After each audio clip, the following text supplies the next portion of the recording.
For 5 years, I had a crush on Nina and confessed my feelings 13 times. Every time she turned me down. Until she went abroad for a study program and took her childhood friend with her, I decided to give up. At the airport, Nina hugged her best friend and told me, "You two actually make a good pair." When Nina returned to the country, she cornered me because of a contact saved as wife on my phone. I smirked, hinting, "Weren't you the one who said we're a good match? Your judgment's on point." In the 5th year of knowing Nina, she was leaving the country. I only found out about it from mutual friends. "No way. You two are so close, how could she not tell you?" They were shocked. "Even I know, and I've only met Nina once," one added. "Ryan, maybe she can't bear to leave you?"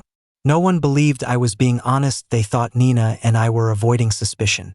But I knew she was avoiding me. Why would she do that? I couldn't figure it out.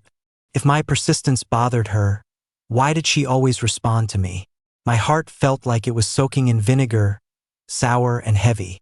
Without realizing it, I found myself standing beneath Nina's apartment. Staring at her closed door, my excitement faded. As I turned to leave, a voice stopped me. "Ryan, what are you doing here again?" I looked back. The door opened, and Nina leaned lazily against the frame. I met her gaze, my expression complex. "You're leaving the country. Why didn't you tell me?" Nina chuckled, amused. "Ryan, on what grounds are you asking me that?" I was stumped. Yeah, what right did I have to question her? "Friend," I said, forcing the words out. Nina laughed out loud. "Well, now you know, don't you? Ryan, I know what you're like. Anything about me, you'd find out regardless. You don't need me to tell you." In that moment, it felt like I was laid bare in front of Nina. Her scrutinizing gaze made me feel ashamed. All those times I thought she needed my concern now felt trivial to her. "Got it. Won't happen again." I managed a quick acceptance of the truth. Nina looked briefly surprised. She stood up straight, watching me quietly. "I'm leaving next Monday." I replied calmly, "Okay." She casually added, "Don't you have anything to say to me?" I gave a bitter smile. What was left to say at this point? I've said it all before, and Nina always brushed it off, pretending oblivion. Now I have nothing more to say. I turned to leave, feeling a resolve take root. "Take care on your trip." On the day Nina left for the airport, I hesitated a long time before being urged by friends to join them. In the crowd, I saw her searching for something. Next to her was a guy, Thomas, her childhood friend. Among our social circle, they were seen as a perfect match, but nothing ever came of it. When my feelings for Nina became too obvious, people started pairing us together. Yet Nina never made her stance clear. Now she was leaving. It seemed like our story had ended. When I approached, Nina caught sight of me. Her lips curled in a mocking smile. "Told you he'd come," she declared to everyone around. Confused, I looked at the people gathered, unsure of Nina's intentions. Thomas put an arm around her, smirking. "You must be Ryan, right?" he asked. "I've heard of you. Nina says you're always around her, and she can't shake you off. You're quite the persistent guy." The crowd erupted in laughter, egged on. "Exactly, Nina never shows any indication, and he still keeps trying." "Yeah, usually it's easy for guys to get girls. Here it's like a mountains in between." Another chimed in. "Nina, don't let him wait too long, he might get over you by the time you're back," someone joked. I glanced coolly at Nina, unsure of what to expect, but she confidently stated, "He won't." Like I said, even if I hadn't told Ryan, he'd still show up here. She leaned closer, looking directly at me. "Right, Ryan?" I took a couple steps back. "Not anymore," I replied. Nina froze. It was the first time I hadn't played along, especially in public. Other friends tried to defuse the situation. "Nina, he's a guy, don't tease him too much," one advised. "Ryan's slow to temper, sensitive." Others chimed in to calm me. "Ryan, this might be the last time you see each other for a while. Don't let it get you down. Yeah, keep your spirits up. You'll meet again soon." The atmosphere was gradually calming down when Thomas decided to stir the pot again. He came over, threw an arm around me like a buddy and said, "Come on, Ryan. Nina was just kidding. You can't take a joke?" He smirked, adding, "If you knew we bet you'd definitely come, And if not, we'd owe her $1,000, you'd be mad, right? Boys should lighten up and just roll with it, you know? Everything fell silent. I stared at Nina, taking it all in. Nina bit her lip, stepping forward to shield Thomas from me. Just kidding, no need to take it seriously. She continued, Thomas is straightforward, not a thinker like you. Don't take it to heart. Thomas raised his hands, looking surprised. Did I say something wrong? Sorry, Ryan, that's just how I am. I clenched my teeth, scared my voice would tremble if I spoke. This wasn't the first time I cursed my inability to speak up during crucial moments. Why couldn't I ever keep it together when it mattered most? We chatted for a bit more until it was almost time for Nina and Thomas to go through security. Suddenly, Nina walked over to me. Honestly, I could sense from the corner of my eye that Nina had been looking my way for a while. But I wasn't about to start thinking that someone who treated me like a bet a moment ago would suddenly be all focused on me. Nina stopped next to me. Ryan, I hope by the time I get back, you'll have someone you can truly rely on. She placed her hand on the shoulder of the girl next to me, checking out her friend. You two actually look pretty good together. I felt like Nina was being ridiculous. You don't need to worry about my business. Nina looked into my eyes. I'm just looking out for you. I don't need it. This time I rejected her quickly. Nina was taken aback, her eyes suddenly dimming. Then you better never need it. Don't come running to me when I get back. I responded seriously, don't worry, it'll be just like you want. Nina didn't expect me to be so firm today. As the announcement came over the speakers, she picked up her luggage and left, still thoughtfully helping Thomas with his suitcase. See, Nina's considerate, it's just never towards me. We all lingered on the side of security, figuring out how to get back. I stood by, waiting for their decision, when I saw Thomas turn back and give me a challenging look. It only lasted a moment, like a trick of the eye, before he sidled up to Nina and whispered something to her. They actually looked good together. Suddenly, Irene, the girl Nina said would be a good match for me, blocked my view. I didn't have much interaction with Irene and wasn't familiar with her beyond just recognizing her. Let's go home, Irene said. I snapped back to reality, realizing I'd spaced out and missed the route everyone decided on. All right, I nodded at her. Weirdly enough, Nina's sudden comment had made things awkward between us. On the way home, we three in Irene's car slowly dropped off classmates one by one, leaving just the two of us. The car felt silent. Sitting in the passenger seat, I stared out the window, afraid of making eye contact with Irene. Sensing the tension, Irene put on some soft music. Where's your home? She suddenly asked. I was caught off guard. They said your place is this direction, but didn't specify exactly where. I'll drop you off at your door, Irene explained. I paused, thinking it over. That's okay, there's a bar up ahead. I'll get out there. Feeling miserable, I had texted a buddy to meet up. Don't drown yourself in alcohol, those TV shows are full of lies you shouldn't believe, Charlie advised me. I downed a small glass. Can't a guy just drink for no reason? Charlie tossed his jacket aside and sat down next to me, accepting his fate. Your issue isn't really with drinking.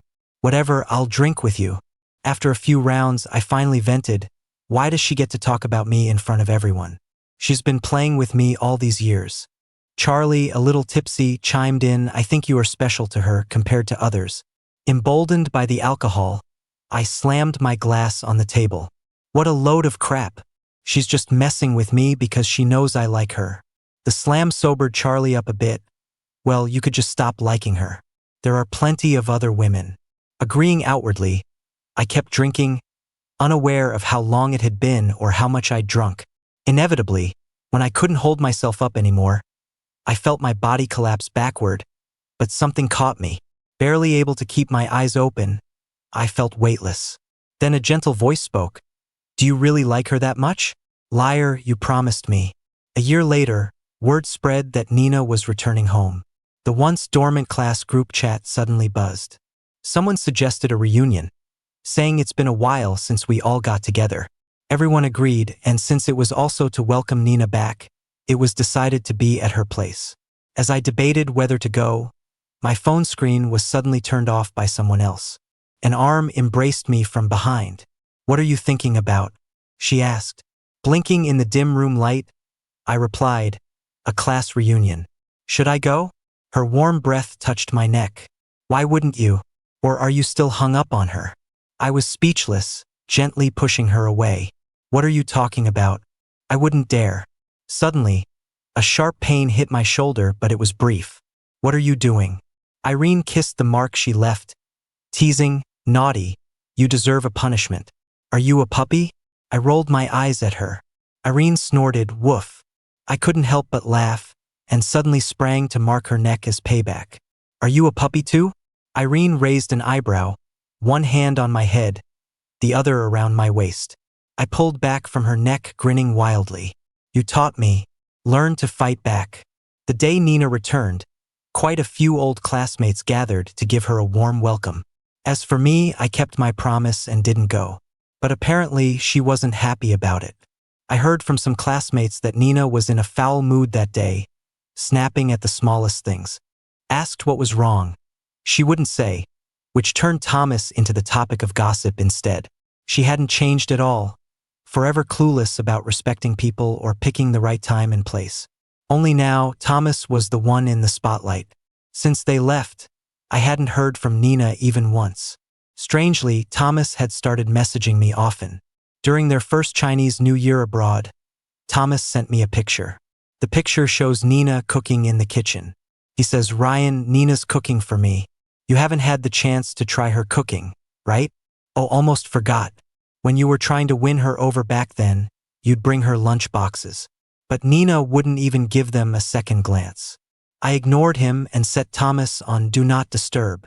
Only checked his random messages when I had a moment during meals. Thomas is kinda amusing. I never respond, yet he texts me every month like clockwork. Like I'm some kind of check-in point. Ryan, look, Nina stayed up all night prepping a birthday surprise for me, and now she's asleep. Ryan, you treat Nina so well. Why doesn't she like you back? Ryan, I just said I was bored, and Nina dropped everything just to go shopping with me. So lucky. Sometimes I open the messages and just take them as a little laugh. Didn't expect, though, that one time I got busted by Irene while lying in her arms after dinner. Irene frowned. Why does he text you every day? But I don't answer him. I dodged cleverly. But you read them. Irene was hung up about it. And they're all about Nina. Ah, I see where this is going. I extended my hand, giving her my phone. How do you want to handle this? Delete them. So I did. Irene was still mad, though. Before deleting, she even sent Thomas a text. Thomas, stop bothering Ryan. I'm a bit of a neat freak. 2 weeks later, at the class reunion, I showed up as planned, but Irene got held up with something. As soon as I reached Nina's place, I spotted her in the crowd. Without saying hi, I got sidetracked into chatting with some old classmates. Oh my God. Ryan, you look great. No work stress showing at all. It's been so long you haven't changed a bit. Ryan, is that an engagement ring? You seeing someone? Someone sharp. I'd noticed my ring and exclaimed. I awkwardly rubbed my fingers over it. Nearly a year now, actually. Yep. Since that night of bar hopping, it's been a year exactly. The night I got wasted, Irene took me home and booked my friends a hotel. The alcohol hit me like a delayed reaction. Once at Irene's place, I started acting out. I was demanding water, asking for cake. Irene managed to calm me down. In the end, I was standing on her couch, clutching her face, sobbing away. I'll never like her again. Irene barely held her temper. Like who? Nina. The grip on my waist tightened a bit, and I cringed from the pain. Irene closed her eyes, looking at me with a tiny hint of pleading. Why can't you try liking me? My head felt all fuzzy. Who are you? Irene suddenly got serious, cupping my head with one hand, tilted my chin up. Ryan, look at me. I'm Irene. Irene. I murmured, then suddenly started grinning like an idiot. They say we're a great match. Irene sighed, giving in completely. All right, let's just go to bed. When she laid me down, out of nowhere, I had the courage to wrap my arms around her neck. Irene, I'm here. I raised my hand, tracing the line of her face. Suddenly, I pulled her in, kissing her lips. Irene held the back of my head, responding passionately. Everything felt so natural, but at the same time wildly absurd. A crazy night. I blanked out. The only clear thing was during the peak of the moment, Irene insisting I stay present. Ryan, look at me. Who am I? Barely opening my eyes, I looked at Irene's blurry figure. Irene. Lost in thought, I hadn't noticed I was smiling. Ryan, what's got you so absorbed? Introduce the person, will ya? I felt strangely bashful. Her? She's Ryan. Nina suddenly called my name, interrupting me mid-sentence. When everyone turned to look at her, she paused awkwardly, like even she hadn't planned to say my name out loud. Nina plucked up her courage with some excuse. Come help with something.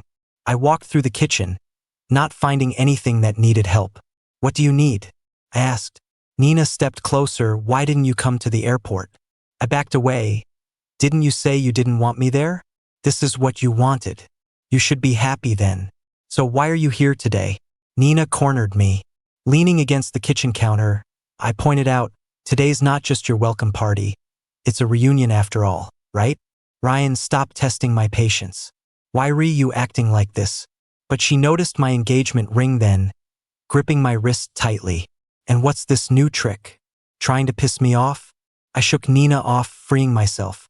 Nina, I already have a girlfriend. She just sneered, ignoring my words. Ryan, I'm back. Arguing with me now? Isn't it a bit late for that? I finally got it. No matter what I say, Nina always has her own narrative ready. Right then, my phone buzzed in my pocket. Nina had the sense then not to make another move. But when I pulled out my phone, the caller ID brightly showed wife, causing cracks in Nina's expression. Irene had insisted on that.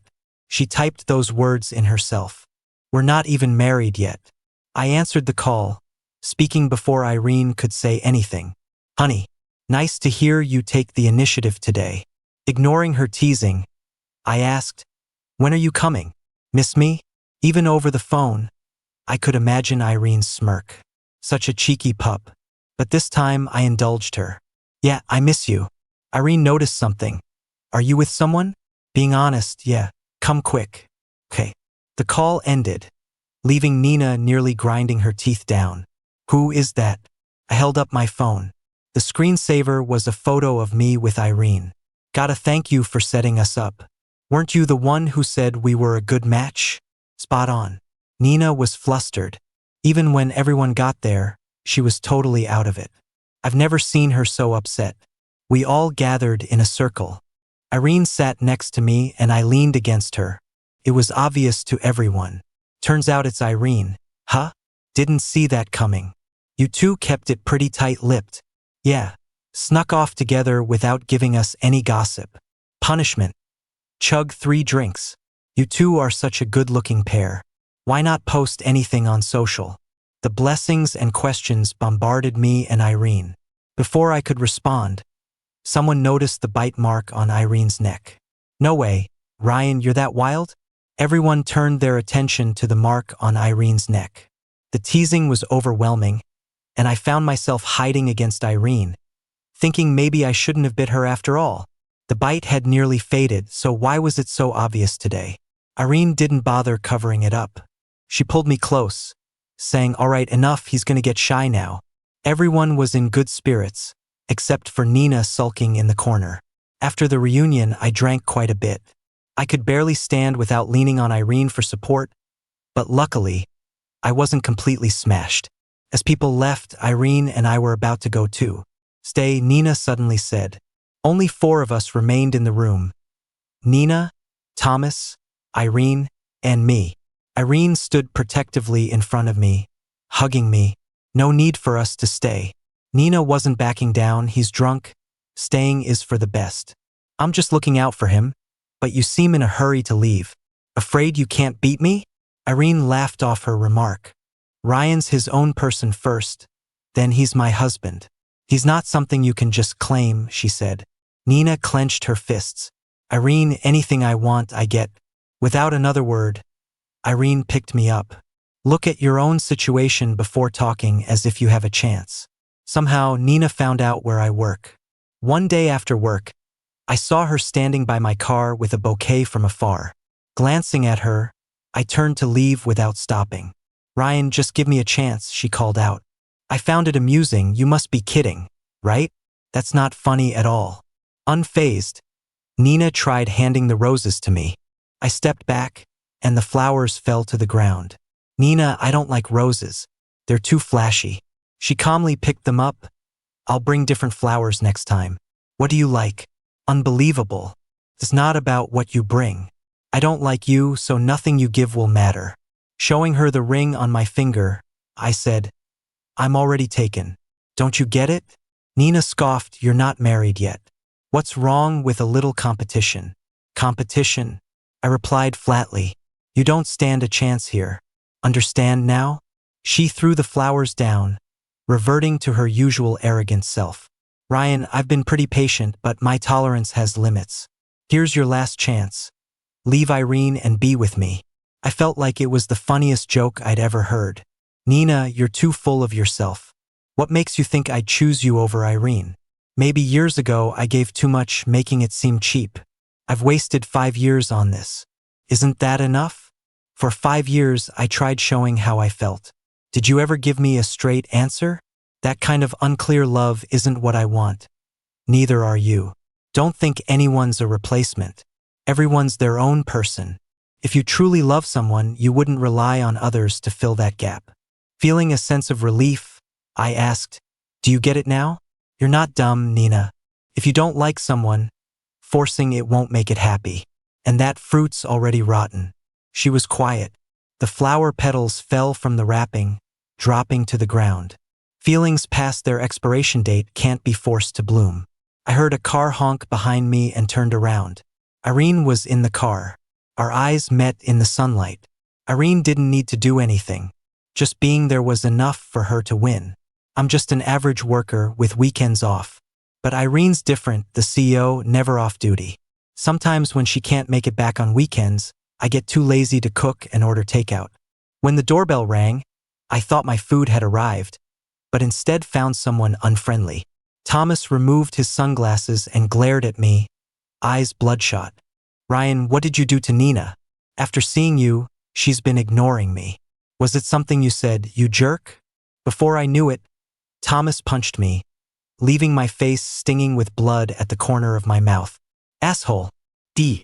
As he aimed another blow my way, I dodged and grabbed his wrist. Have I been too easy on you? Do you think I have no temper? Am I your dad? Needing to baby you all the time? After seeing me, what magic do you think I have to change a princess? Look within yourself first. Maybe put in some hard work before blaming gravity for your problems. You and Nina suit each other perfectly in your madness. Always stirring the pot for others. Maybe do the world a favor and stay indoors more often. I never knew I could be so tough. When my mind's racing, all I can think about is Irene's words. Fight back. At first, I wasn't so witty with my comebacks. Actually, I was pretty clumsy. When arguing, I'd lose the moment I opened my mouth. That feeling of getting all flustered but still being speechless made me look weak. I guess getting bullied by Irene so much toughened me up. She noticed my weak spot and made sure she never argued back. I'd just take the hits, holding it in better than any ninja ever could. Irene worried I'd suffer more, always pushing me to stand up for myself. Sometimes fighting back isn't the perfect solution, but it's the best way to stand your ground. In the beginning, Irene didn't mind taking the heat, letting me vent at her without feeling bad, sometimes even enjoying it. She'd say, "Darling, it's right to stand up for yourself. Never let yourself get tricked." My feelings for Irene didn't just appear overnight. Falling in love after one crazy night? That's insane. I couldn't just suddenly fall for someone I can't even remember. Like Nina. Deciding to like her took me ages, and who knew she'd turn out to be a demon later on. Once upon a time, Nina took care of my shy, cowardly self too, maybe unintentionally showing her warmth. She was the first to blatantly stand up for me. Unlike with Irene, who wanted me to grow, to become strong enough to not need defending.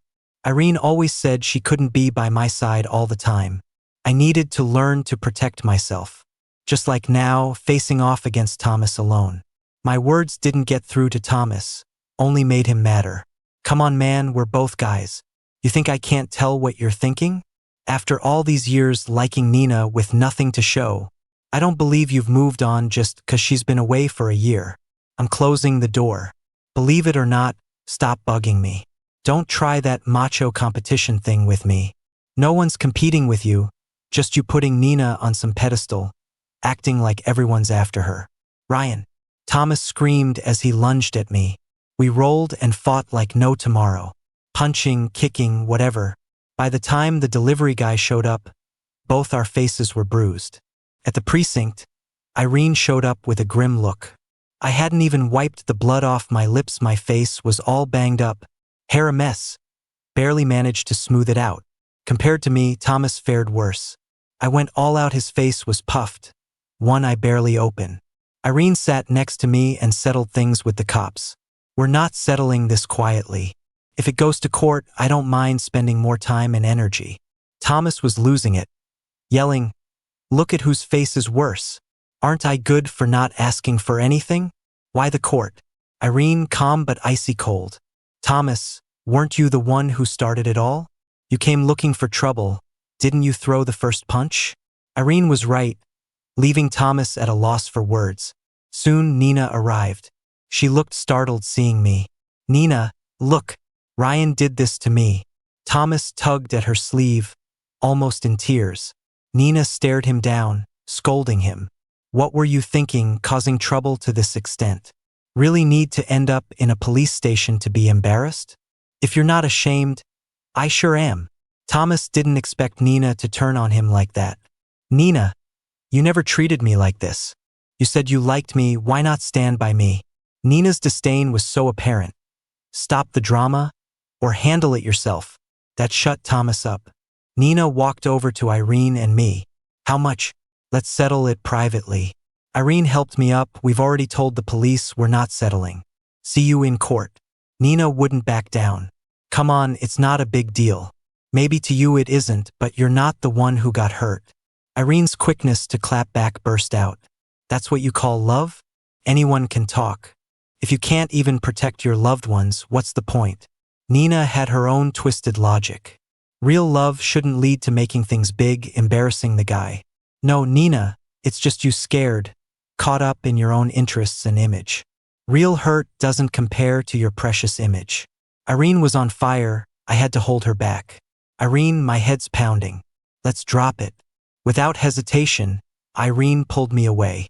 In the car, she asked softly, "Ryan, were you feeling soft-hearted back there?" Seeing her so cautious made my heart ache. "No, I just thought since we're going through legal channels, no point in more arguing. It's noisy." In the parking lot, after parking the car, Irene went silent. "Ryan, you're all I have left. Don't leave me." I was startled by her change, her vulnerability hurting me deeply. How scared of me leaving must she be, to keep bearing her soul over and over? Every little bit of closeness, Irene would hold on tight, like I'd disappear the next second. I've reassured her countless times, but she still seems never truly ease. After getting together with Irene, I found out that college wasn't the first time we'd crossed paths. Irene came from a pretty messed up home. One argument between her parents and she found herself inexplicably locked out. At just 9 years old, how could a little girl know any survival skills? Back then, Irene was so down on her luck, all she could do was sit on the street and cry. Meanwhile, I was 2 years younger and basking in the happiness of an almost perfect family. By chance, I saw her on the street. Her situation tugged at my heartstrings. I secretly stuffed all the pocket change I had into her hands.